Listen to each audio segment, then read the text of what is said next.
Blog Talk Radio.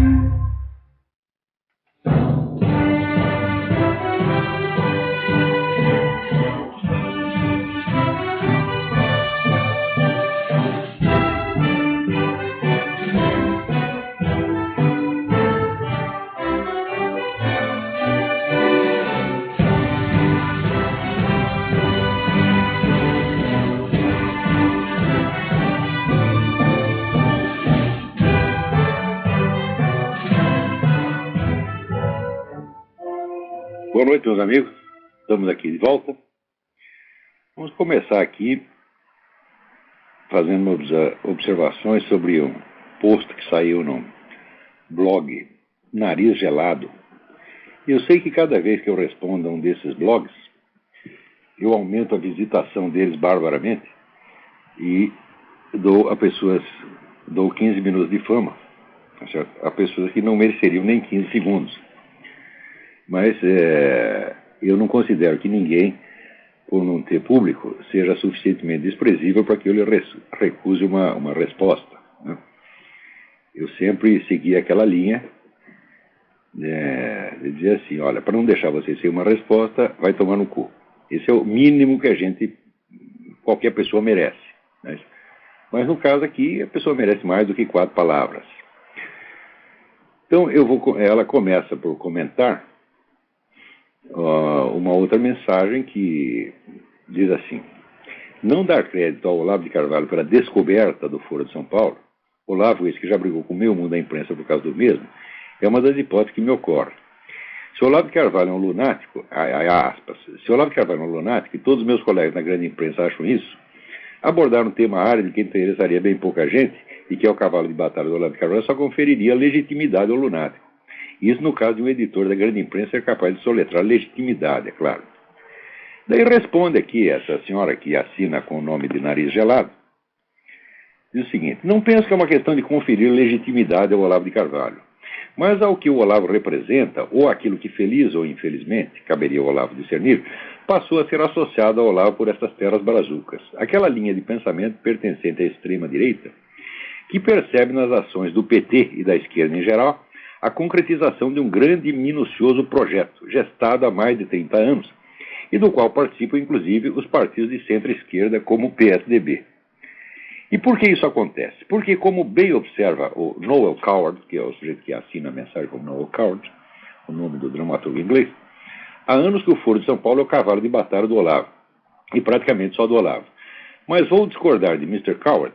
Não é por isso que o Olavo brigou com o meio mundo da imprensa, ou pelo menos não é só por isso. O Olavo de Carvalho se indispõe com muita gente por conta do seu temperamento, da sua forma de se expressar. Alguém disse outro dia que o Olavo é aquele tipo de cara que avisa que os loucos estão planejando invadir o planeta, mas faz isso gritando, descabelado e babando como se fosse um deles. Acho que isto, mais do que qualquer denúncia, é o que traz problemas ao Olavo, e faz com que muitas das suas boas ideias e dos seus alertas não sejam levados a sério. Abro um parênteses para dizer que eu concordo com algumas das ideias do Olavo, com outras não. É o caso do tal projeto em conjunto entre PT e PSDB, por exemplo, que rejeito até por descrédito na capacidade tucana de se articular a este ponto. Também quero deixar claro que o temperamento do Olavo não me incomoda pessoalmente e que eu me divirto a valer ouvindo o seu True Speak. Espero que a senhora esteja ouvindo agora, viu? Acontece que eu sou uma pessoa que já passou da idade de ter ídolos, ou seja, convivo bem com a ideia de que alguém, na minha opinião,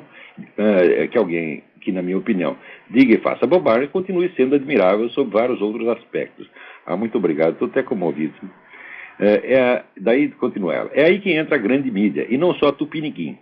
Embora tente ultrapassar esse paradigma através do articulismo, a mídia ainda vai. O resto não. Portanto, o que aconteceu com o Foro de São Paulo? Durante muito tempo, a grande mídia tratou o Foro de São Paulo com desprezo, como se ele fosse o mito de uma extrema-direita maniqueísta, que tinha Olavo de Carvalho como seu principal representante. E agora, quando começa a ficar claro que o Foro tem, sim, seus planos para médio e longo prazo, e que alguns deles estão sendo colocados em prática e influenciando decisões de governo, a imprensa não sabe o que fazer, morre de medo de trazer o Foro de São Paulo à pauta e ser ela mesma vitimada pelo rótulo que criou, ou seja, temos que ser chamado de extrema-direita maniqueísta e, ó horror, olaviana.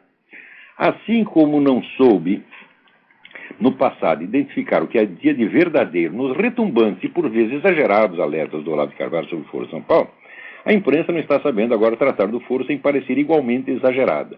Eis porque, preocupado em preservar sua autoimagem, prefere calar. Mas, como eu disse hoje cedo, não poderá fazê-lo por muito tempo. Bom, então vamos aqui ver o que realmente se passa neste negócio. Então, em primeiro lugar, a classificação das ideologias políticas é feita de acordo com as propostas que elas têm para a sociedade. Isso é muitíssimo importante. Se um sujeito propõe, vamos dizer, a democracia liberal, ele é um liberal-democrata. Se ele propõe um regime socialista, ele é um socialista. Se ele propõe um regime autoritário de direita, ou até um totalitarismo de direita, ele é um cara de extrema-direita. Vocês podem procurar em tudo que eu escrevi e falei. Eu jamais propus regime autoritário algum. Nunca. Nada, nada, nada. Politicamente, a proposta que eu tenho não é muito diferente da do próprio PSDB, que pelo menos nominalmente advoga uma democracia liberal. Tá certo? Muito menos diferente do atual Demo, né, isso, o ex-PFL. Então eu não vejo de onde sai essa classificação de extrema-direita. Acontece no Brasil por incultura e por desorientação geral, porque as pessoas têm muita merda na cabeça e não sabem nada do que estão falando. Eles passaram a classificar os indivíduos politicamente não de acordo com as suas propostas, mas de acordo com os seus diagnósticos históricos. Ou seja, quer dizer, passou a haver, né, uma visão do passado que é direitista, uma visão do passado que é esquerdista, e por isso aí eles diagnosticam. Então isso quer dizer que você tem que tomar cuidado com a história que você conta do passado, porque eles vão se classificar politicamente aí. Por exemplo, com relação ao Foro de São Paulo, eu não creio que diagnosticar as atividades, a importância, o papel do Foro de São Paulo, tá certo, que já tem 17 anos, seja uma questão de de posição política, de extrema-direita, ou centro-direita, ou centro-esquerda, etc, etc. Isso é uma questão puramente histórica, tá certo? Aliás, a senhora Nariz Gelado, a senhora diz que não existe nenhum plano, um grande plano para a tomada do poder no continente. Eu digo, se não existe, e se ele já não está sendo aplicado, por que a senhora, que é professora de história numa universidade particular, tem tanto medo de revelar o seu nome? Porque a senhora sabe que aquilo é dominado por esquerdista. A senhora tem medo de perder essa porcaria de seu emprego, tá certo? Quer dizer que neste ambiente terrorífico, tá certo, onde a senhora mesmo tem o medo de dizer o seu nome, né, a senhora está fazendo de conta que tudo está normal e que só o que existe na mídia é uma certa inibição da mídia, é mais um problema de elegância do que outra coisa, tá certo? E não uma efetiva dominação dos meios de informação de opinião por uma corrente política. Então, vamos dizer, a sua própria vida, a sua própria atitude desmente o que a senhora está falando. A senhora está vivendo uma coisa e pensando como se fosse outra. Quer dizer, isso é exatamente o que a gente chama de paralaxe cognitiva. Não digo que a senhora seja mentirosa, mas a senhora está gravemente afetada de paralaxe. Quer dizer, a sua vida prova que as coisas não são como a senhora está dizendo. Mas, então ela diz aqui que extrema-direita é aquela linha de pensamento que percebe nas ações do PT e da esquerda em geral a concretização de um grande e minucioso projeto. Ora, minha senhora, a senhora diz que é historiadora. A senhora sabe o que é documentos primários? Sabe o que é fonte primária, dona? Isso aí não é uma questão de você ser de extrema-direita ou extrema-esquerda, ou centro-direita, ou centro-esquerda. A existência deste plano há mais de 30 anos é uma coisa altamente documentada, tá certo? E, digo mais, o Fidel Castro concorda inteiramente com o que eu estou dizendo, porque ele sabe que foi assim.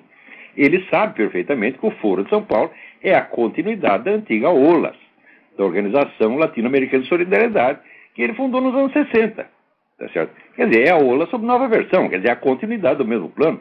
Isso aí, se perguntar para o Fidel Castro, ele vai dizer que eu tenho toda a razão, tá certo? E os documentos comprovam isso amplamente. Agora, a senhora acha que existe documentação de extrema esquerda, documentação de extrema direita? Quer dizer, conhecer certos documentos, né, é extremismo de direita? Então, ignorá-los é que é a posição centrista, equilibrada e democrática como a da senhora. Quer dizer, largue de ser burra, dona, vai estudar um pouquinho. A senhora não sabe nada da história do movimento comunista. Muito menos no Brasil, mas muito menos. O diagnóstico que a senhora faz da imprensa, da mídia brasileira, é dizer que ela tratou o Foro de São Paulo com desprezo. Quer dizer, ela não deu importância. Isso mostra que a senhora não entende nada nem de história e muito menos de jornalismo.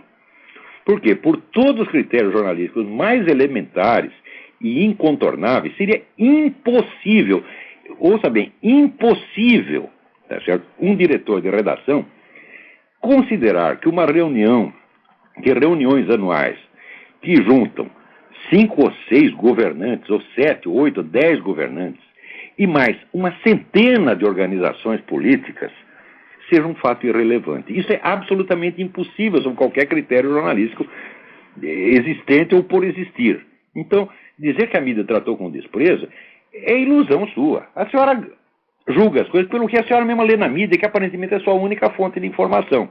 A senhora, de fato, não conhece a história do movimento comunista nem no mundo, nem na América Latina, nem no Brasil. Se conhecesse, não estaria dizendo tanta bobagem assim de uma vez. Tá certo? Portanto, jornalisticamente, é impossível que os caras tenham tratado com desprezo. Eles trataram com ocultação premeditada. Isso é a coisa mais óbvia do mundo. Agora, se a senhora quer parecer bonitinha perante a mídia, se a senhora quer agradar essa mídia, né, quer agradar os chefes de redação, então a senhora disfarça, ajuda os caras a disfarçar, tá certo? Porque amanhã ou depois eles vão ter que se desmentir, obviamente. Eles vão ter que confessar que o Foro de São Paulo existia, que é um órgão poderoso, que foi importante para a América Latina, etc, etc. Eles vão ter que confessar tudo isso. Então, eles vão se penitenciar do quê?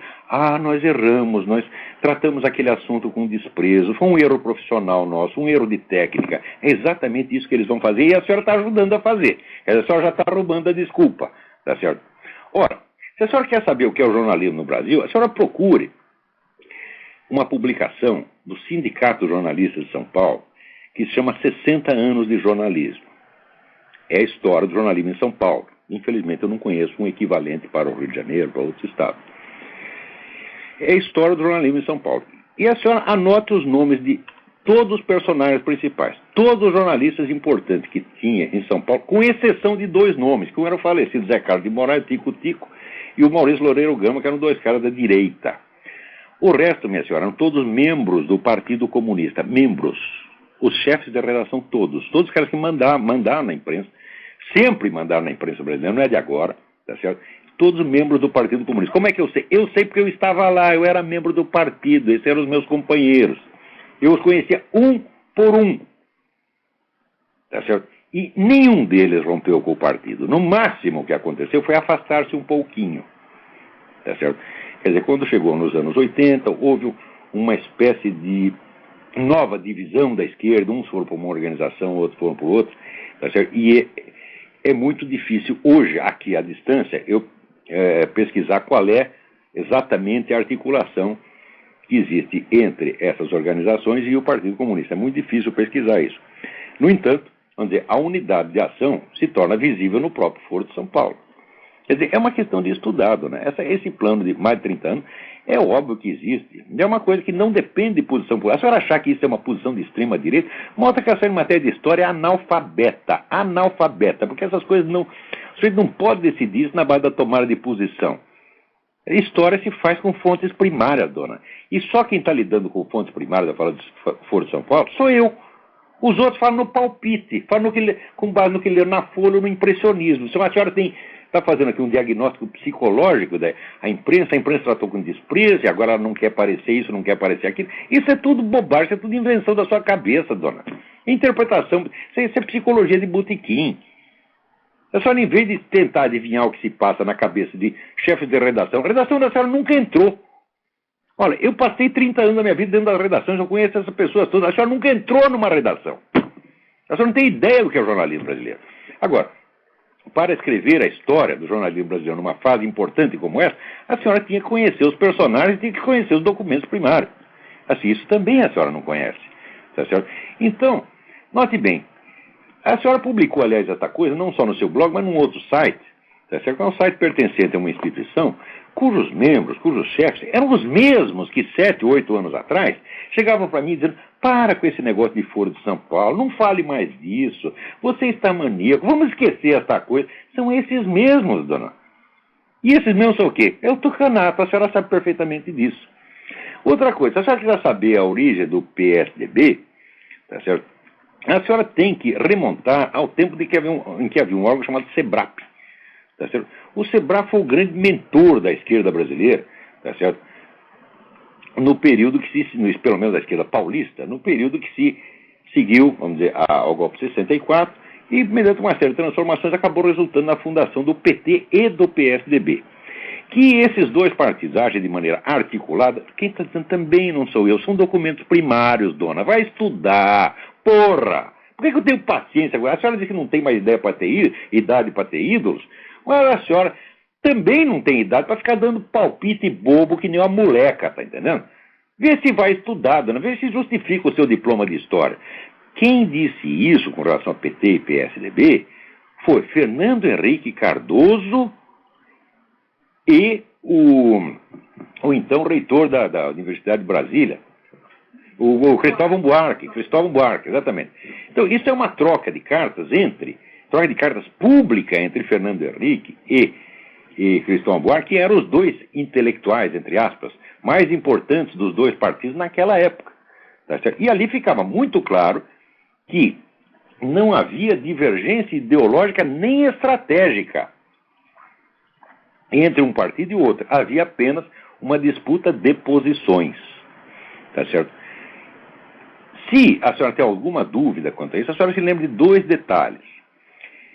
Quem praticamente criou o MST, tá certo? E criou todo esse negócio de invasão de terra, esse poder monstruoso que virou MST, não foi o PT, foi Fernando Henrique Cardoso. Tá certo?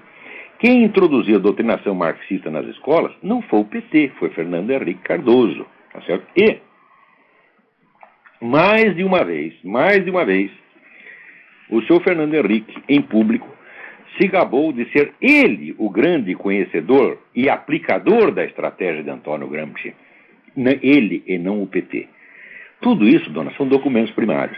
Se a senhora acha que eles estão falando isso só para enganar as pessoas, tá certo? Na verdade, eles são pró-capitalistas e querem passar por comunistas. Eu digo, mas não era o contrário, dona? Eles querem passar por esquerdistas, mas no fundo eles são capitalistas? Ou são capitalistas que querem passar por comunistas? Eu acho que a senhora está querendo entrar muito, sabe, na especulação das intenções secretas das pessoas que a senhora não conhece. E para você investigar intenções, tá certo? Você primeiro precisa ter os documentos, que você precisa conhecer os atos reais que as pessoas fizeram. Ora, você acha que o Fernando Henrique, por exemplo, ele pegou aquele órgão pequenininho, insignificante, que era o MST, e transformou num monstro com dinheiro do Estado só para enganar os outros? Isso é um ato real ou é só uma impressão? É uma palavra que ele disse? É uma bobagem qualquer que ele disse? Ou é uma coisa que ele efetivamente fez? Eu acho que as intenções verdadeiras das pessoas se manifestam e se esclarecem nos seus atos reais, não necessariamente nas suas palavras. Agora, se as palavras coincidem exatamente com os atos reais, então, dona, especular em intenções mais ocultas não é coisa de maluco, tá certo? É coisa dessa psicologia de botequim de brasileiro. Né? Agora, diz que a mídia que não soube, aspas, identificar o que havia de verdadeiro nos retumbantes e por vezes exagerados alertas do lado de Carol sobre o Foro de São Paulo. Aqui eu desafio a senhora a mostrar um único fato que eu tenho alegado sobre o Foro de São Paulo que tenha se revelado exagerado.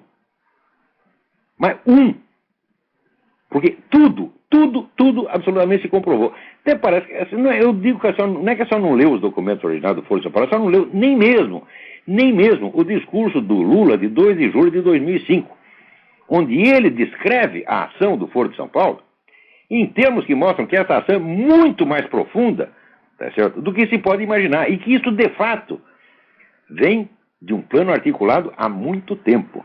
Note bem, quando o comando das Farc alardeia ao mundo que o PT salvou o movimento comunista na América Latina através da fundação do Foro de São Paulo, vocês que estão fazendo isso por quê? A Farc precisa puxar o saco do PT para alguma coisa? A Farc vai chegar, veja que coisa, vai chegar no meio de 100 partidos comunistas, tá certo? E apontar para eles um falso salvador? Se isso não fosse verdade, a senhora acha que os outros partidos comunistas iam engolir isso assim tão facilmente? Mas largue de ser ingênuo, largue de ser boba, dona. A senhora é capaz de escrever assim, livro de história para criancinha. Mas só não tem a menor ideia do que é ciência histórica. Mas eu não tenho a menor ideia. Esta coisa de diagnosticar, dizer que a mídia tratou com desprezo. Mas, dona, a senhora, para entender uma atitude, uma escolha jornalística feita por um chefe de redação, a senhora tem que entender alguma coisa de jornalismo, tem que saber quais são os critérios, dona. Ora, uma reunião de chefes de Estado jamais é assunto insignificante, em hipótese alguma, mesmo que sejam apenas 2 chefes de Estado. Sobretudo, se é o chefe do nosso próprio Estado, se é o presidente do nosso próprio país, porra. Como é que é isto? Olha, se o Lula vai assistir um jogo de futebol de várzea no fim de semana, isso é assunto. Agora, se o Lula se reúne com 10 chefes de Estado e mais com os chefes dos movimentos guerrilheiros mais fortes do continente, isto não é assunto? Ora, isso se fosse, vamos dizer, um caso, como a senhora diz, de desprezo, de desatenção, tá certo? Seria o caso para demitir esse chefe de redação. Não é para demitir. Vocês não seriam nem demitidos, seria internado como louco imediatamente. Isso quer dizer que foi ocultação proposital com plena concordância dos donos de jornais. Está ouvindo bem, seu Otávio Frias? Eu estou dizendo aqui, o senhor João Roberto Marinho e os outros sabiam perfeitamente que isso estava sendo ocultado e vocês sabem, sempre souberam a importância do Foro de São Paulo. A hipótese contrária é absolutamente impossível. Só é possível na cabeça de quem não entende nada do que se passa numa redação de jornal como essa senhora Nariz Gelado, a qual um tempo atrás se fazia minha amiga e vai até puxar meu saco, mas eu sei como é que é brasileiro. Começa puxando o saco, depois é que os outros estão falando mal, a pessoa teme ela mesma. O que ela diz da mídia se aplica a ela mesma. Ela mesma está querendo se limpar, tá certo, perante os esquerdistas, usando a minha pessoa como papel higiênico. Ela está querendo dizer para eles, não, eu não sou exagerado, eu não sou de extrema direita como Olavo de Carvalho, eu sou uma direita moderada, equilibrada, polida, bem educadinha, aquela direita com que vocês sonharam. É isso que você está querendo, mulher. Vê se acorda, porra. Para com essa palhaçada, tá certo? Não posso dizer para você, seja homem, isso aí não dá, isso aí, né? Mas ó, tem um pouco de sentimento de honra. Assina o seu nome embaixo do que você escreve. Se você tem coragem de fazer fofoca a meu respeito, tá certo? De sair se limpando no meu nome, tá certo? Devia ter coragem de assinar o seu nome embaixo e você não tem. Tá certo? Portanto, a sua vida, tá certo? A sua experiência prova que a situação não é nada do que você está falando. Agora, eu sei que brasileiro não é capaz de associar uma coisa com outra. Ele não é capaz de juntar uma ideia, uma frase bonita que ele inventou, uma frase que ele acha que vai parecer bem educada e polida, tá certo? Com os fatos da própria vida dele. Não é capaz de juntar. O brasileiro é uma mente fragmentária. Tá certo? Ele tem uma ideia aqui, outra ideia ali. A ideia, aliás, o brasileiro produz ideias não para descrever a realidade, ele não se interessa pela realidade. O brasileiro quer parecer. Por exemplo, ele quer parecer equilibrado. Exatamente como a mídia. A senhora está fazendo a mesma coisa. A senhora está escrevendo tudo isso aqui para a senhora parecer que a senhora é equilibrada. E não é um maluco que nem o outro, uma maluca, né? Que nem a senhora disse que o Olavo de Carvalho é maluco. É exatamente o que a senhora está fazendo. Mas que palhaçada, que histrionismo, que teatro mais desprezível, né? Infelizmente no Brasil parece que tudo é assim. Agora, quanto ao que a senhora fala de que o PSDB, né, de que não existe nenhuma articulação entre o PT e o PSDB, veja a notícia que a senhora mesma deu aqui, né? Olha aqui, mais Estado, mais mercado. É a segunda Folha de São Paulo de hoje, o novo slogan tucano. Quer dizer que, note bem, aquele negócio de privatizações, tá certo? Não significa direitismo. Essa privatização foi feita por todo o regime socialista do mundo, porque era uma questão de sobrevivência. Foi feito pela China, dona. Foi feito pelo governo do Fidel Castro, porra. Tá certo? Quer dizer que eles passaram para a direita? Quer dizer, e o nosso PSDB também fez, porque era uma questão de sobrevivência. Tá certo? Não é um problema político. Eles não fizeram privatizações por ser favoráveis ao capitalismo e contra o socialismo. Eles eram socialistas, todos eles são socialistas e continuam tanto quanto sempre foram. Tá certo? A questão é a seguinte, é que o novo socialismo é em escala mundial. Presta bem atenção, dona. Se a senhora lê, tá certo, os escritos, tá certo, dos teóricos comunistas que hoje dominam o mundo, como dominam a opinião comunista no mundo, como Immanuel Wallerstein, esse István Mészáros, etc. Ué, todos eles admitem que tem que ter uma cota de capitalismo. Todos eles admitem. Porque já entenderam que a economia totalmente estatizada é impossível. Por aquela mesma razão já apontada por Ludwig von Mises em 1922. Quando ele disse que numa economia totalmente estatizada não há mercado. Se não há mercado, as coisas não têm preço. Se não tem preço, as coisas não têm preço, não é possível cálculo de preço. Se não é possível cálculo de preço, não é possível planejamento. Se não é possível planejamento, não é possível economia planejada, a qual é o socialismo. Portanto, não é possível o socialismo.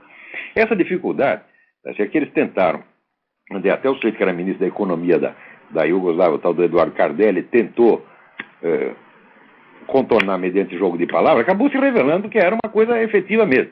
Então, qual é o resultado? Entre a proposta do comunismo, quer dizer, economia totalmente estatizada, e a economia totalmente liberal, os caras fizeram um meio a meio, que é exatamente a economia fascista. Se a senhora procurar um artigo meu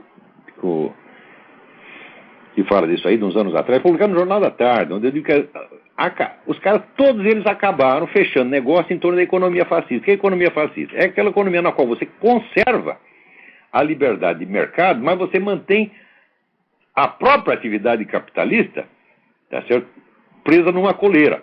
Ou seja, você transforma os empresários em empregados do Estado, que é exatamente o que acontece no Brasil, é o que acontece na China e é o que está acontecendo em toda parte. Então, essa fórmula foi inventada por Mussolini e Hitler, tá certo? E está provado que economicamente ela funciona. Só o preço dela é a opressão geral. Mas economicamente, se você faz questão de aumentar a autoridade do Estado, aumentar a intervenção do Estado na economia, vai ter que ser uma intervenção limitada. Tá certo? E a intervenção limitada, tá certo, é exatamente o que dizia o Hitler, deixar o empresariado de joelhos. O empresariado brasileiro já está de joelhos. Nós estamos vivendo economia fascista, a China está vivendo economia fascista, a Venezuela está vivendo economia fascista, e os Estados Unidos, se não acordarem, vão cair na economia fascista, às vezes não caem também. Tá certo? Então, a única diferença do PT e PSDB é essa diferença puramente adjetiva. Tá certo? Ou, como dizia o próprio Fernando Henrique, é apenas uma diferença de, como é que se diz, de interesse político. Nós queremos uns cargos, vocês também querem. Tá certo? Agora, que isso... A senhora não acredita que existe um plano de 30 anos? A senhora é burra mesmo, burra, a senhora é inculta, o seu problema é total incultura. Minha senhora, o movimento comunista faz planos para 60, 70, 80, 100 anos. Sempre fez. É uma coisa banal. Então, olha, o que é a própria obra de Karl Marx, senão um imenso projeto de revolução, tá certo? Que deveria se estender durante muitas décadas. Como que Karl Marx descreve a estatização dos meios de produção? Ele diz que a estatização deve ser feita ao longo de muitas gerações, não pode ser uma coisa abrupta, e deve ser feita através do imposto de renda progressivo. Quer dizer, é da natureza do comunismo fazer esses planos de longo prazo. A senhora se espanta com um plano de 30 anos, mas largue de ser boba, dona. Vai estudar um pouquinho, porra. Simplesmente não é possível. Tem uma pessoa que tenta discutir comunismo, tá certo? E não tem nem ideia, nem mesmo ideia de que os líderes comunistas fazem há muito tempo planos para muitas décadas depois. A senhora não é que a senhora não sabe o que está falando, a senhora não sabe nem mesmo, vamos dizer, a dimensão do assunto. A senhora ignora tudo. Agora, depois vem discutir aqui se é uma questão de conferir legitimidade a mim.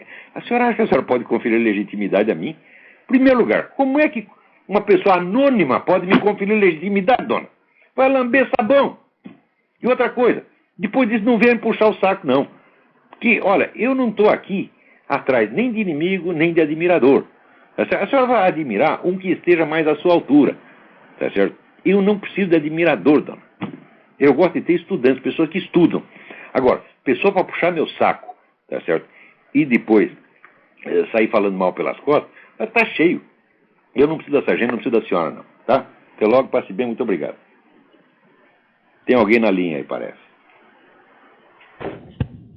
Alô, Olavo? Eu? Aqui de Campinas, tudo bom? Quem é? Luiz Guilherme, de Campinas. Luiz Guilherme, tudo bem? Tudo certo. Diga.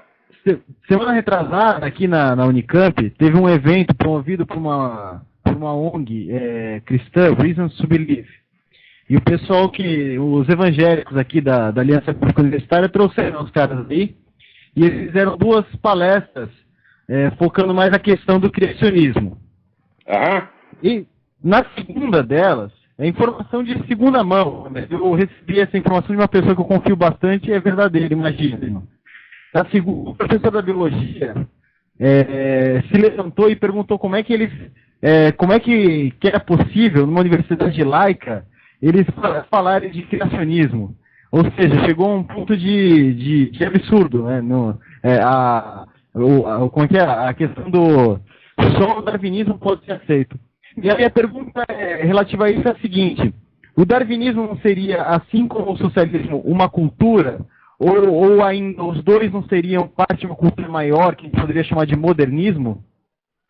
Sim, o darwinismo sim. Agora vamos deixar claro um ponto. Esta teoria que os camaradas estão combatendo tanto, que se chama o design inteligente, tá certo? Quem inventou a teoria do design inteligente foi Charles Darwin em pessoa.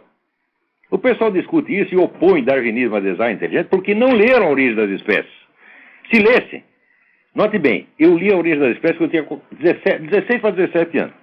Naquela época eu era darwinista fanático, tá certo? Fazia coleção de desenhos de dinossauros, né? Vivia lendo tudo quanto tinha de negócio de paleontologia, eu adorava essa coisa. Então, nessa época, eu já sabia que no parágrafo final da origem das espécies, tá certo?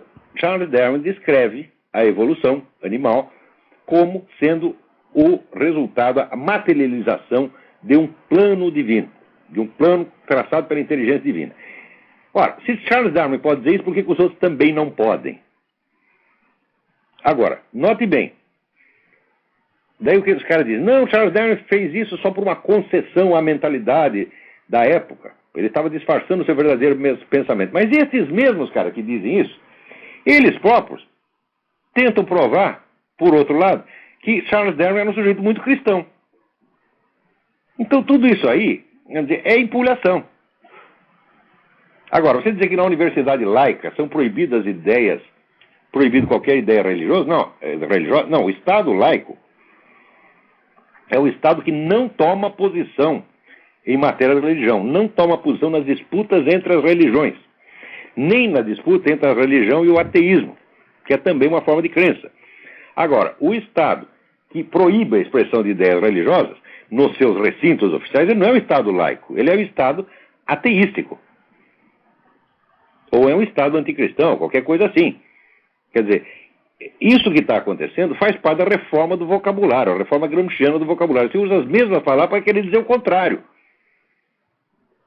Mas bem, aqui na Constituição Americana, quando eles decidiram que o Estado não teria religião oficial e não se meteria nessas questões, foi para assegurar que todas as tendências religiosas tivessem liberdade de expressão em toda parte, e não para calar a boca delas. Agora, na reforma do vocabulário já inverteram. Então, esse sujeito que disse isso, como numa universidade laica, tá bom, numa universidade laica você não pode pregar o ateísmo, muito menos você pode pregar, tá certo, a extinção da liberdade de expressão religiosa dentro da universidade pública. Então, a resposta para esse sujeito é a seguinte, vai tomar no cu. Mas, a gente poderia considerar o darwinismo como uma cultura, assim como o senhor coloca o socialismo também? O darwinismo no sentido que esses cientistas... O darwinismo é devidamente incorporado na ideologia do movimento revolucionário desde as suas origens. Por quê?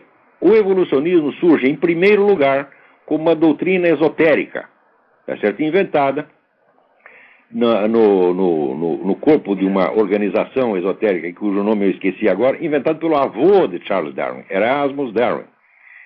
Depois disso, ela se transforma numa ideologia político-social com Herbert Spencer, aparece como evolucionismo social.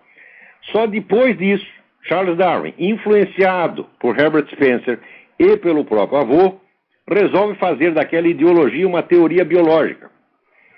Então, quer dizer, o darwinismo, ele faz parte do movimento revolucionário.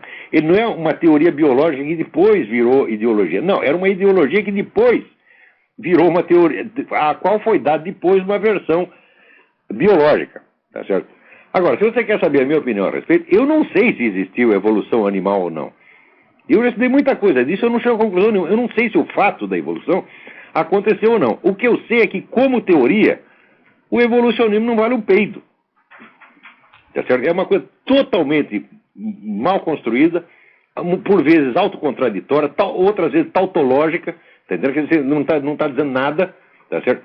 E que pretende se impingir ao público mediante as suas versões mais contraditórias. Se você leu Charles Darwin, tá certo? Na versão primeira do evolucionismo, no evolucionismo nada acontece por acaso. Está tudo, vamos dizer, previsto por leis naturais férreas. Passados 100 anos já aparece outra versão mais recente, né, que diz que, ao contrário, acontece tudo por acaso, é tudo por uma combinatória totalmente fortuita. Ora, como é que os caras querem nos impingir que essas duas teorias opostas são a mesma teoria? Uma teoria não pode alegar em seu favor argumentos absolutamente contraditórios. Agora, eu não conheço um único evolucionista que tente resolver esse pequeno problema de lógica que tem lá dentro.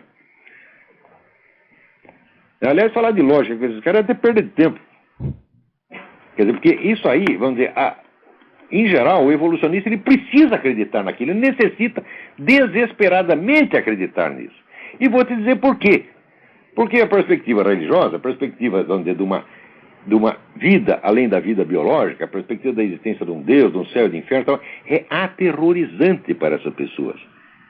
É o terror pânico, tá certo? De que seja preciso um dia se confrontar com uma realidade eterna, tá certo? E correr o risco de uma danação eterna. Eles têm medo disso. Então eles querem exorcizar esta coisa. Tá certo? Ora, a existência de uma vida após a morte, eu acho que é um dos fatos mais bem comprovados da história humana, que existem tantos e tantos e tantos e tantos e tantos depoimentos de pessoas que estiveram clinicamente mortas e cuja experiência post-mortem é exatamente igual. Existem, eu acho que talvez seja esse o material mais abundante que existe em todas as civilizações. Ou seja, algo após a morte, alguma coisa acontece, não sabemos exatamente o que é. Os teólogos podem divergir quanto à natureza dessa vida após a morte, mas eu acho que como um fato não como negá-lo. E é justamente isso que aterroriza essas pessoas. E depois ainda vem com essa história de que não, os negros inventaram a religião para se consolar. Tá certo? Porque a religião lhes dá tranquilidade. Eu não vejo qual é a tranquilidade que você pode ter dentro da perspectiva de você ir para o inferno. Quando Cristo diz, muitos são chamados e poucos escolhidos, olha, ele está anunciando um destino terrorífico para a maior parte das pessoas. Não vejo que tranquilidade, que consolo as pessoas vão obter disso. O que o cristianismo está dizendo é que existe uma chance, e essa chance é pequena. Tá certo? É como passar por um buraco de agulha. Tá certo? Do mesmo modo acontece em outras religiões, onde a perspectiva da vida pós-morte é descrita até em formas mais aterrorizantes. Então, na verdade, o que é um consolo é o ateísmo, porque o ateísmo desativa a sua imaginação espiritual. Você não tem que pensar mais além desse círculo, desse horizonte restrito da vida terrestre que está acessível aos seus olhos. É como se o resto não existisse. Né? Quer dizer, é como se a visão humana ela tivesse a capacidade de alcançar todo o universo existente. Para além disso, não existe nada mais. O que é uma coisa, vamos dizer, intrinsecamente absurda. Né? Então, quer dizer, como a imaginação espiritual leva o sujeito até dimensões que são, por vezes, aterrorizantes, o nego se anestesia de vir ateu, não pensa mais nada disso, não existe nada disso. Seria bom para ele se não existisse. Agora, que o darwinismo é uma cultura, não digo que ele por si mesmo seja uma cultura, mas ele é um elemento da cultura revolucionária. Entendi. Muito obrigado, Olavo. Obrigado a você pela pergunta. O senhor viu a declaração do autor Aguinaldo Silva? Eu vi, diz que o pessoal está caindo de pau em cima dele, estão perseguindo agora ele, porque ele já não está idealizando aí o MST? Mas ele falou que ele estava falando que da ditadura, né, que ele foi levemente perseguido, mas ele falou, mas hoje é pior. E a declaração dele é a seguinte: é que na época os militares até podiam impor arbitrariamente sua vontade, mas pelo menos não eram fundamentalistas, não achavam que tinham a missão divina de reorganizar e assim salvar o mundo. Olha, isso é uma pura verdade. Eu estou dizendo para você que hoje existe mais opressão sobre as opiniões divergentes do que havia no tempo da ditadura. Eu sei porque eu estava lá, pô. Veja, eu trabalhava no Jornal da Tarde, que era o jornal mais policiado e mais visado, tinha um sensor na portaria para cortar nossas matérias. Metade do que eu escrevia era jogado no lixo, porque eu trabalhava também na editoria de política, tá certo? Muitas vezes eu escrevia ali notícias que eram proibidas, eu sabia, era escrever e saber que não ia sair nada, tá certo? Quer dizer, no dia seguinte saía ali uma receita de bolo. A gente até brincava com isso. Uma vez tinha uma notícia lá que era sobre o governador Laudo Natel, né? E daí foi até o Carlinhos Brickman, que o Carlinhos Brickman escreveu a notícia e cortaram a notícia e mandaram botar a receita no lugar, eles preencheram o espaço com receita. Daí ele fez uma receita assim, Lauto Pastel, né? Não é que a humanidade ficou sabendo que a notícia era sobre o Laudo Natel. E era assim, a gente ria. Mas ali havia a censura explícita. E não era tanta censura assim, quer dizer, algumas notícias que eles achavam que podia, vamos dizer, ajudar os terroristas, eles vetavam. Mas não havia nenhuma tentativa de orientar a opinião dos jornais. A opinião era livre. As sessões de opinião eram verdadeiramente livres. O que eles vetavam eram notícias, presta atenção. Eles não vetavam ideias. Artigos assinados, por exemplo, vetados, era uma absoluta raridade. Agora, por exemplo, eu me lembro que uma vez eu já não trabalhava lá, trabalhava no Diário Popular, né? Houve um assalto a uma loja de armas e aquela notícia estava proibida, porque eles não queriam que noticiassem antes que eles soubessem exatamente quem foi, né? E eu na hora esqueci, tá? O editor da página tinha ficado doente e ele me botou para editar a página.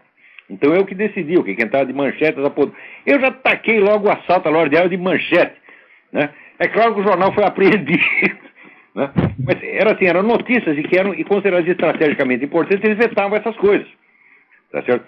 E eu sei que quando eu cheguei no jornal, no dia seguinte eu cheguei meio tarde, o coitado do editor já tinha sido levado para a delegacia, interrogado, e eu tinha arrumado uma encrenca para ele. Mas não dava nada, chamava lá, fazia interrogação e mandava perguntar por que você fez isso, né? E mandava para casa, tá certo? Ninguém foi preso por causa de atividade jornalística. Isso é pura mentira, isso nunca aconteceu. O que às vezes era preso um jornalista, mas porque estava metido na guerrilha. O cara foi preso um jornalista. Não, foi preso um terrorista que também era jornalista, aí sim, né? E uma vez até, de vez em quando prendiam alguém por engano. Eu lembro que tinha um sujeito lá, um velho diagramador chamado Antônio, não sei o que, Freitas. Era muito amigo meu. Era um sujeito extravagante, né? Era um tipo, como é que se diz? Um tipo cômico, né?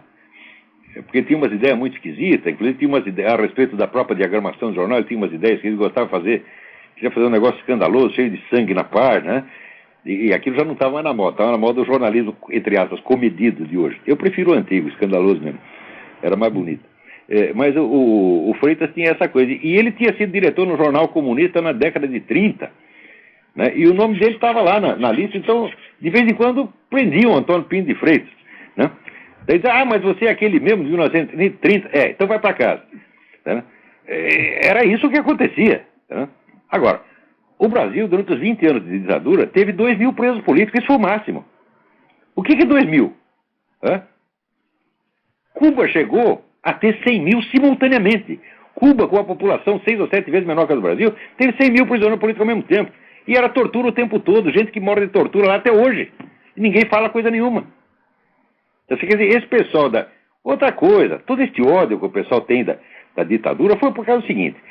Na Revolução, o golpe 31 de março, ninguém morreu. Não se deu tiro, não aconteceu nada. Acontece que pela esquerda se espalhou o pânico. Todo mundo dizia, os direitistas vêm, vão matar todo mundo, vai ser a noite de São Bartolomeu. Todos os líderes saíram correndo para dentro das embaixadas. Nós, que éramos estudantes, saíamos às vezes procurando orientação, cadê os chefes? Os chefes tinham sumido. Então aquele show de covardia deixou os camaradas absolutamente complexados por 40 anos pela frente. Então eles ficam querendo bancar o herói. Agora, me diga, que heroísmo existe em você esconder uma bomba dentro do aeroporto, tá certo? E sair para ver aquilo de longe? Que valentia existe em você ficar esperando o capitão Chandra sair de casa, despedindo da mulher do filho, e você fazer a tocaia para o sujeito e matá-lo? Que valentia existe em você entrar dentro de um banco e você aterrorizar a coitada da mulherzinha que está lá na caixa? Dá o dinheiro aí. Não tem valentia nenhuma, porra. Esses caras são um bando de cagões. Sempre foram. Agora, um cagão enraivecido, um cagão ressentido, é capaz de fazer muita violência. Então, o Aguinaldo Silva tem toda a razão. Agora o negócio está pior do que antes. O que me surpreendeu foi ele entrar em consonância com o senhor, com o Reinaldo Azevedo, dizendo que esses caras acham que eles têm o direito de fazer tudo porque eles têm uma missão divina de reorganizar e salvar o mundo. Você vê que não é uma questão de posição política, isso é uma questão estritamente objetiva. Estritamente objetiva. Eu não escrevo meus artigos para dar opinião. Cada coisa que eu escrevo em artigo é apenas resumo de coisas que em outro lugar, às vezes em textos mais compridos, ou em conferências, eu já expus meticulosamente, com todas as provas, com todos os documentos. Claro que eu posso errar como qualquer um. Mas esse negócio de dar opinião, isso é uma bobagem, tá entendendo? O que a gente tenta é fazer uma análise objetiva do que está acontecendo. E mais dia, menos dia, por mais esquerdista que seja, se ele não for totalmente comunista, e ser corrompido, porque você acaba colocando a opinião do partido acima da sua, se ainda tiver, vamos dizer, um pouco de consciência, um pouco de hombridade, um pouco de honestidade, como o Aguinaldo Silva sem dúvida tem, vai ter que reconhecer a verdade. Esses caras, eles são a incorporação da mente revolucionária. O que é a mente revolucionária? Vou definir de novo. A mente revolucionária consiste em você inventar um futuro hipotético maravilhoso, tá certo? E, em nome desse futuro hipotético maravilhoso, você ser dispensado de todas as leis morais, das obrigações legais e morais a partir desse momento. Quer dizer, você pode tudo porque você é o representante do futuro. Como é que a gente sabe que você é o representante do futuro? É só porque você disse. Então, a mentalidade revolucionária é a autoridade autoconferida de um futuro hipotético. Isso é uma estrutura de pensamento, não é um conteúdo ideológico. Onde você observar essa estrutura, você verá que está lá presente a mentalidade revolucionária.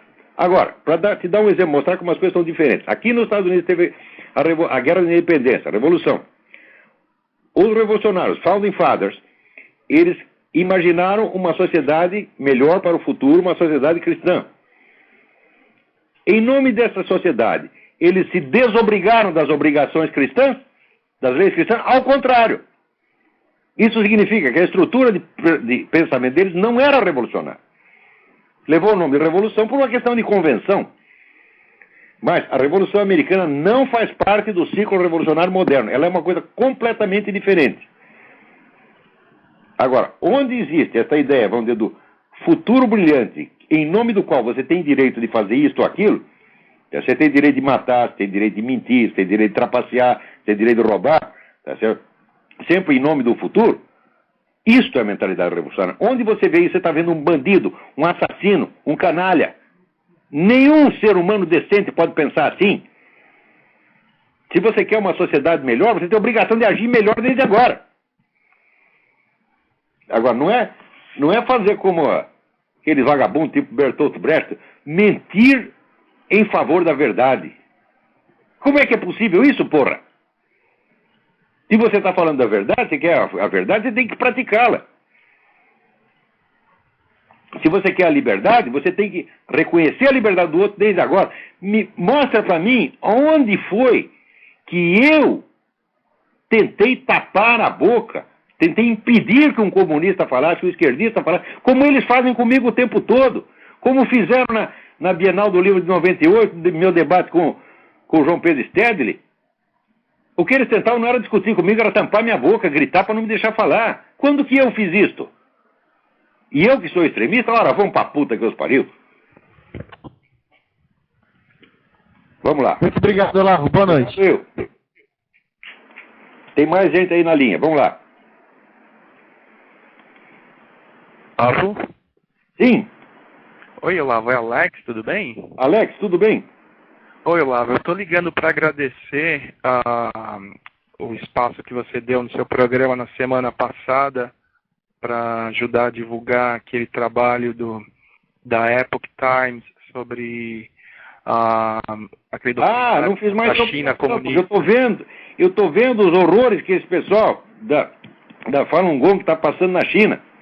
Aqui eles, vamos dizer, o pessoal, todo mundo que é oprimido no seu país vem aqui para os Estados Unidos, né? Então está cheio de chinês aqui. Eles fazem de vez em quando as manifestações, distribuem o jornal Epoch Times, que tem muita informação interessante. E eu não acho que isso seja uma seita no sentido, como é que diz, maligno, manipulatório, de maneira alguma, não vejo nada disso ali. Tá certo? Não. E mesmo que fosse, se eles tivessem doutrinas esquisitas, se eles têm, né, o culto da banana celeste, se tivessem, qual é o problema? Que direito que tem, que governo que tem o direito de prender e matar os caras por causa disso? Nenhum. Então, Olavo, eu queria agradecer isso que você ajudou a divulgar, e eu estou sempre em contato com os jornalistas da NTD-TV, que são responsáveis em divulgar esse documentário, assim como o livro, e a gente está tentando organizar, muito difícil, tentando organizar uma palestra e exposição pública desse documentário no Brasil. Para dezembro. No Brasil, você vê, nem os atentados, morticínio feito pelas Farc, eles noticiam. Você nunca vê uma notícia, olha, a Farc matou tantos. Toda semana a Farc está matando gente, nunca sai no Brasil. Por quê? A Farc é amiguinha do presidente. Exatamente. Então, do mesmo modo que eles esconderam o Foro de São Paulo, esconde até a Farc, porra. E esse assunto de falar da China comunista também incomoda muito. Também não pode, porque está chovendo dinheiro chinês lá, porra. Eles sabem que a perseguição não se estende só a Falun Gong, tem padres, a igreja cristã... E o que eles fazem no Tibete, que já mataram 1 milhão de tibetanos? Em Lhasa tem mais soldados chineses do que tibetano nativo, porra. E ninguém fala nada. Não, recentemente o Partido Comunista ele entrou no meio de uma questão que a Igreja Católica escolheu um bispo, acho que foi em agosto, e mas eu comecei a falar, não, esse bispo não pode ter outro. Não pode ter bispo aqui, não pode. Eles não deixaram um bispo que foi eleito, reconhecido pelo Vaticano. Então a perseguição lá, a igreja... Não, lá quem manda na igreja são os generais, o Papa não apita nada. Ele fazia a mesma coisa no Brasil.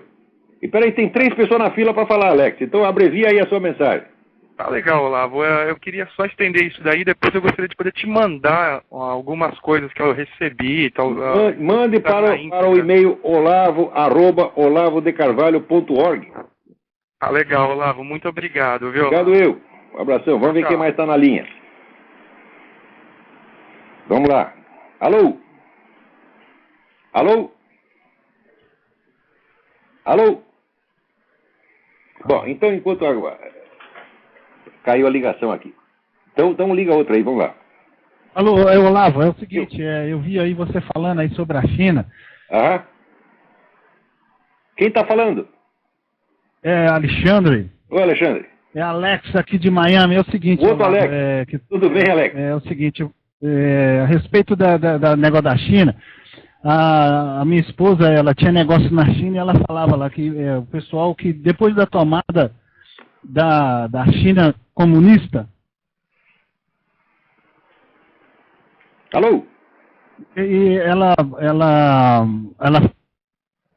falou que todas as que eram da Kong, que eles tinham os negócios, né? Então eles escreveram aqui num jornal aqui nos Estados Unidos, falando que eles têm 100 empresários milionários lá na Hong Kong, falando bem da China, né, do regime. Mas é uma pura mentira, porque na verdade eles tomaram todas as empresas, o dinheiro, todos daqueles empresários que eram de Hong Kong, que era da colônia inglesa, e agora, é claro, né, pegaram aquilo de graça e usa os escravos, né, chineses. Lá é trabalho escravo mesmo, é trabalho escravo mesmo. Né? Tem que ficar rico mesmo. E a outra questão que eu estava querendo saber de você, eu vi você falando, por que não fizeram impeachment do Mula? Porque ele teve encontros clandestinos com a Farc, essa guerrilha Mas é só um negócio, ninguém usou isso. Até que os caras que queriam fazer impeachment, eles parecem que vão passar a mão na cabeça do cara. Quer fazer impeachment porque o ministro dele roubou não sei o quê. Ah, que é isso, porra? Quer dizer, o cara está confessando que teve esses encontros clandestinos. Isso é crime de responsabilidade? Ninguém lá tem... Um não tem culhão, outros são burros demais, que nem essa dona Nariz Gelado, para entender, tá certo? Que essas coisas não acontecem por acaso. Ela acha que não tem plano nenhum, foi tudo assim espontaneamente, saiu que nem um peido, tá entendendo? Porque o Brasil ou tem burro, ou você não tem culhão, ou está vendido, ou é a favor dessa porra toda. Agora, os caras que têm alguma capacidade, que perseguem, são pessoas que não têm poder, estão fora da mídia, estão fora da política. Eu mesmo, rapaz, eu faço esse programinha aqui, tem minhas colunas, e olhe lá. E mesmo isso eles acham ruim demais.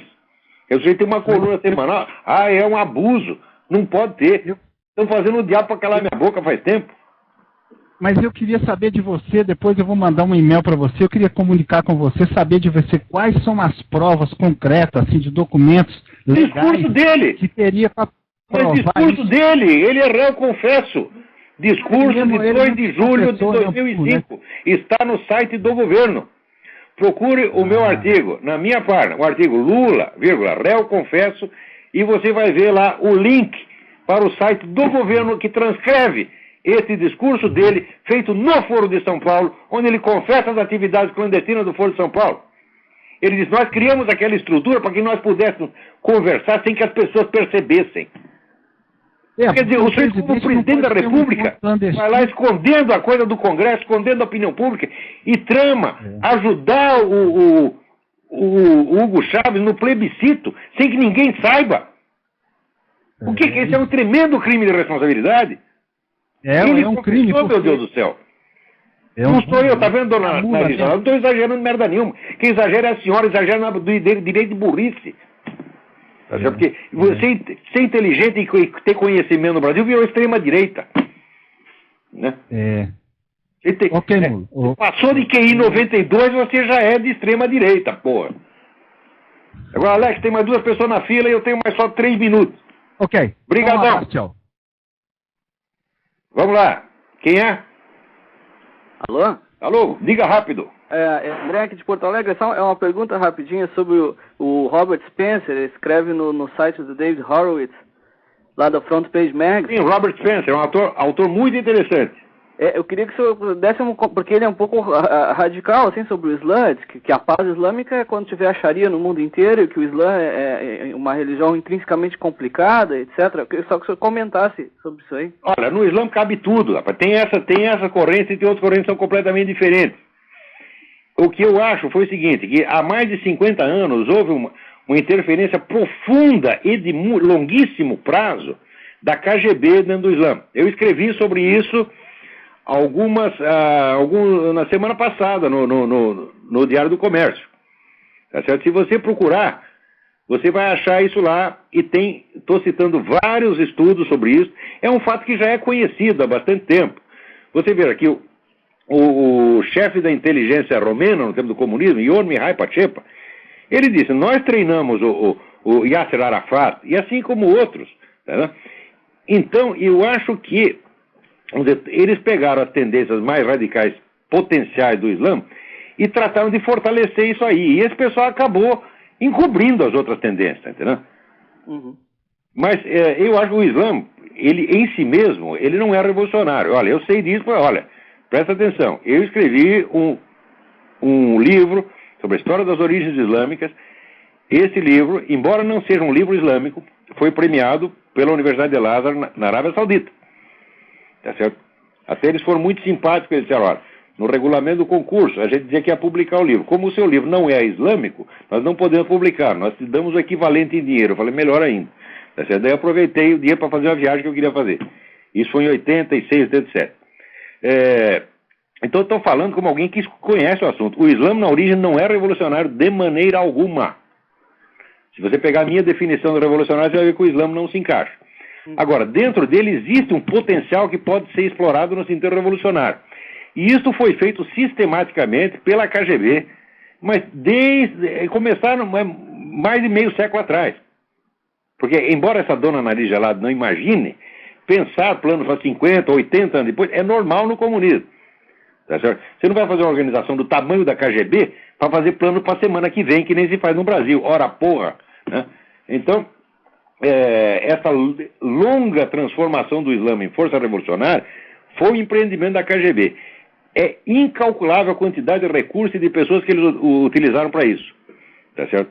Então, eu acho que tem muita coisa que a gente, vendo de fora, né, vendo a mudança do Islã, você vai achar que aquilo é um potencial revolucionário do próprio Islã, é só porque você não conhece o outro lado da história, você não sabe a história da KGB, então tem que juntar uma coisa com a outra. Eu sei que é difícil, porque só a história do Islã por si já é complicadíssima. Porque Agora, juntar esses dois fatores, a história do comunismo já é um bicho de 7 cabeças. Né? Dá para lotar várias bibliotecas do Congresso, a história do comunismo. Né? Só a KGB tinha 10 bilhões de dossiês lá dentro, tá entendendo? Ninguém nunca vai ler aquilo tudo. Né? E quando abre um pouquinho, abre um pedacinho da gaveta, você já é inundado, tempestade de documentos. Né? Mas, se a pessoa quer fazer história, tá vendo, dona Angela? História se faz com documento, viu, dona? É assim que tem que fazer. Tá? Eu acho que essa parte da KGB é ignorada, então tem muita coisa que passa por Islã, mas você vai ver, não é não. Que o Spencer escreveu um livro sobre Muhammad também. Não sei se o senhor conhece esse livro. Sim, aqueles hadiths do Muhammad podem ter aquela interpretação que o Robert Spencer dá e que muita gente dentro do Islã dá, mas pode ter outra também. Uhum. Você está entendendo? Quer dizer, não é uma coisa unívoca. Certo. Você não pode dizer o Islã em bloco assim, não dá para dizer isso. Uhum. Você está entendendo? Porque, sabe, todo texto religioso é um texto como é que diz? É num estilo que se chama querigma. Querigma é uma mistura de poético e retórico. Tá certo? E, então, às vezes os sentidos, tem vários sentidos que se superpõem, e uma escola teológica enfatiza um, outra enfatiza o outro. Então não dá para você fazer diagnóstico em bloco do Islã. Eu acho que o Spencer ele faz isso mais por um efeito retórico, para alertar os caras de que existe o perigo islâmico atualmente, existe de fato, eles se transformaram num perigo, tá certo? Mas eu creio que historicamente isso não é totalmente exato. Mas note bem, no momento isso é mais uma questão acadêmica, porque veja, desde o 11 de setembro até hoje, sabe quantas pessoas terroristas islâmicos mataram no mundo? 60 mil. Nenhum jornal brasileiro dá isso. Agora, nos Estados Unidos, quantas mataram desde o 11 de setembro? Nenhum. E note bem, o pessoal ainda fala mal do George Bush. Eu também falo por outros motivos. Mas nessa coisa da segurança, ele fez tudo certinho. Ele protegeu o país. Não há mais atentados terroristas aqui dentro. Não houve nenhum durante esse período. Rapaz, que houve em toda parte. Na Europa, na Ásia, na África, todo lugar estão matando. Já mataram 60 mil já. Ninguém fala coisa, ninguém diz uma palavra sobre isso. Nessa merda de mídia brasileira. Não, é verdade, mas se a pessoa lê o Front Page Mag, lê o site da Daniel Partes, etc., a pessoa tem uma quantidade de informações que realmente a gente vê que não chega nada aqui. Não chega. A gente vai procura, sai em jornais da Ásia, às vezes sai em jornal americano, sai em jornais da Ásia, sai em jornais da África. Todo mundo está sabendo disso. Agora, o Brasil, rapaz, o Brasil está tampado para o mundo. Notícia não chega aí. É isso aí. Tem mais uma última pessoa. Deixa eu ver se eu consigo atender. Tchau, obrigado. Quem mais? Vamos ver se dá mais um aí. E eu acho que nem dá mais aqui. Vamos. Alô? Alô? Quem está na linha? Eu acho que caiu a ligação. Então, caiu, não dá mais tempo. Eu só queria contar uma coisa aqui para vocês.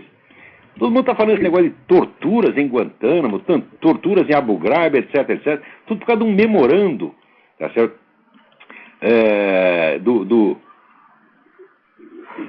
Da CIA, que permitiu o uso de técnicas agressivas no interrogatório de terroristas. Agora é que eu fui ver a porra do memorando, e é o seguinte, note bem, o tratamento agressivo que é permitido é exatamente aquele que se dá a soldados em treinamento militar. Não pode passar disto. Você chamar isso de tortura é ser muito filha da puta. Você está entendendo? Aí é que tá. Então, era assim, por exemplo, você dá um tapa no sujeito, ou você colocá-lo sob situação de estar muito frio, ou muito calor, privação de sono. Isso aí tudo, vamos dizer, são coisas que um soldado em treinamento militar passa por isso. Então, o modelo da privação imposta ao soldado em treinamento militar, ao soldado americano em treinamento militar, é o que dá o limite do maus tratos admissíveis. Isso não é tortura de maneira alguma. Todo mundo está falando de tortura. Isso é tudo um bando de farsantes. Então, com essa notícia, acabou o nosso tempo. Então, até a semana que vem. Muito obrigado a todos. Tinha mais tempo? Não tem mais tempo. Eu sei, mas o pessoal tá bombando. O teu programa tá bombando.